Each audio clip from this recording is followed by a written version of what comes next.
পত্র পল্লবে ভেদ করে উঁকি দিচ্ছে আমের মুকুল। এজন্য প্রকৃতির চোখ জুড়ানো অপরূপ সৌন্দর্য। বছর ঘুরে আবারও তাই ব্যাকুল হয়ে উঠেছে আম চাষিদের মন। সোনালী মুকুলে ছেয়ে থাকা চাঁপাইনবাবগঞ্জের আম বাগানগুলো যেন জানান দিচ্ছে মধুমাসের আগমনী বার্তা। চাষিদের ব্যস্ত সময় কাটছে আম গাছ ও মুকুলের যত্ন নিয়ে। আম চাষিরা বলছেন, এবার আগেভাগেই আম গাছে মুকুল এসেছে। পরিচর্যা আর আধুনিক প্রযুক্তির কারণে বাম্পার ফলনের আশা তাদের। এবার আমরা সবাই মনে করছি গতবারের চেয়ে আম এবার উৎপাদন বেশি হবে। আমরা প্রায় 2 মাস থেকে পরিচর্যা করেছি।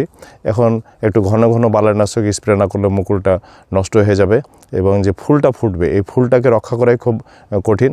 যদি হঠাৎ একটা বৃষ্টি হয় গত বছরের মতন, তাহলে সেই ফুলটা কিন্তু পচে নষ্ট হয়ে যায়। এবছরে আমের মুকুল তো বাম্পার, প্রায় 90%-এর উপরে মুকুল হয়েছে আমার বাগানে। সামনে আরও 10% বাকি আছে, হয়তো বা হয়ে যাবে। এবছরে লেবার খরচ এবং কীটনাশক খরচটা একটু বেশি, কিন্তু আল্লাহ যদি দেয় ফলনটা ভালো হয় আর ভালো দামটা পায়। এদিকে গত কয়েক বছর ধরেই জলবায়ু পরিবর্তনের বিরূপ প্রভাবের শিকার হচ্ছে এ জেলার আম শিল্প। পাচ্ছেন না কাঙ্ক্ষিত দামও। এই অবস্থায় চলতি মৌসুমে আমের ন্যায্য মূল্য নিশ্চিতে অভ্যন্তরীণ বাজার ব্যবস্থাপনা ও রপ্তানির জন্য উপযুক্ত পরিবেশের দাবি আম উদ্যোক্তাদের। যে আম বাজারজাতকরণের জন্য উপযুক্ত পরিবেশ তৈরি করতে হবে, কারণ উপযুক্ত পরিবেশ তৈরি না করলে কিন্তু আমাদের আমের ন্যায্য মূল্য নিশ্চিত হবে না। বিশেষ করে আম রপ্তানির যে ইস্যুটা আছে, এই বিষয়টাতে সরকারের যারা নীতি নির্ধারক আছে তাদের কাছে আমরা আবেদন করব যেন আম রপ্তানির জন্য উপযুক্ত পরিবেশ তৈরি করা হয় এবং কিভাবে বেশি পরিমাণে বিদেশে আম রপ্তানি করা যায়। তাহলে এই বেশি পরিমাণে যদি আম রপ্তানি করা হয়, তাহলে আমরা যারা আম উৎপাদক আছি, বিশেষ করে যারা আমরা রপ্তানিযোগ্য আম উৎপাদন করে থাকি, সকলেই কিন্তু আমরা আমাদের আমের ন্যায্য মূল্য নিশ্চিত হবে। আজ থেকে আমরা আম চাষিরা আম বাগান পরিচর্যায় ব্যস্ত আছি।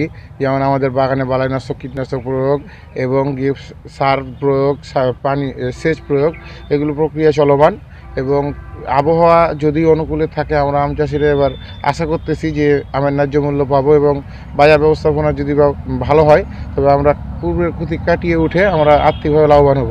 বেশি ফলন পেতে ও খরচ কমাতে সঠিক মাত্রায় কীটনাশক প্রয়োগ সহ নানা পরামর্শ বিশেষজ্ঞদের। আমরা যাদের মুকুল এখন বের হয়ে গেছে কিন্তু হয়তো সামান্য ফুটেছে 10% বা ফুটে নাই, তারা এখনও করবেন কি, এই হপারের আক্রমণ থেকে রক্ষা করার জন্য ইমিডাক্লোপিড গ্রুপের একটা কীটনাশক 0.5 মানে ½ ml প্রতি লিটার পানিতে, সাথে ম্যানকোজেব গ্রুপের একটা ছত্রাকনাশক 2 গ্রাম প্রতি লিটার পানিতে মিশে স্প্রে করবেন।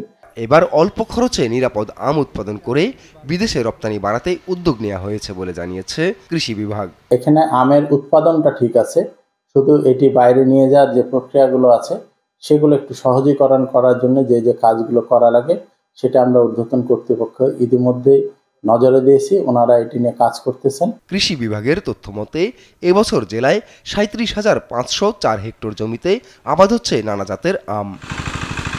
নিউজ ডেস্ক, দেশ টিভি।